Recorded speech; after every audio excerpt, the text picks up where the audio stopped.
Jewellers, Datta मंदिर bus stop, Nashik road. महिलेला अग्निशस्त्राचा धाक दाखवून अपहरण करणारा रेकॉर्डवरील तडीपार आरोपी अक्षय पाटील अजमेर राजस्थान येथून क्राईम ब्रँच युनिट 2 च्या ताब्यात। याबाबत पोलिसांनी दिलेल्या माहितीनुसार सातपूर पोलीस ठाण्याच्या हद्दीत अक्षय युवराज पाटील यांनी रिव्हॉल्व्हर सारख्या शस्त्राचा धाक दाखवून मुलीला बळजबरीने पळवून घेऊन गेला होता आणि यावरून सातपूर पोलीस ठाण्यात गुन्हा दाखल झाला होता।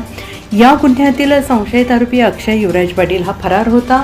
सदर आरोपिताचा शोध घेण्यासाठी युनिट 2 च्या कर्मचारी आणि अधिकाऱ्यांनी सीसीटीव्ही फुटेज आणि तांत्रिक माहितीच्या आधारे आरोपी हा अजमेर राजस्थान येथे असल्याची माहिती मिळाल्यानंतर दोनच्या वरिष्ठांना माहिती मिळताच क्राईम ब्रँच युनिट 2 ने 2 दिवस अहोरात्र अथक परिश्रम करून आरोपी हा अजमेर राजस्थान येथून अक्षय युवराज पाटील याला ताब्यात घेण्यात आले आणि पीडित मुलीची सुटका करण्यात आली। तरी संशयित आरोपी आणि पीडित मुलगी यांना अजमेर राजस्थान येथून ताब्यात घेऊन नाशिक येथे आल्यानंतर पुढील सातपूर पोलीस स्टेशन येथे दाखल गुन्ह्याप्रमाणे सुपूर्द करण्यात आले असून पुढील कारवाई सातपूर पोलीस ठाण्यात करीत आहे। पोलीस आयुक्त संदीप कानिक, उपायुक्त किरण कुमार चव्हाण, सहाय्यक पोलीस आयुक्त संदीप मिटके यांच्या मार्गदर्शनाखाली गुन्हे शाखा युनिट 2 कडील प्रभारी पोलीस अधिकारी हेमंत तोडकर, सहाय्यक पोलीस निरीक्षक डॉक्टर समाधान हिरे, पोलीस हवालदार मनोहर शिंदे, नंदकुमार नांदुर्डीकर, महेश खांडबहाले, पोलीस हवालदार चंद्रकांत गवळी,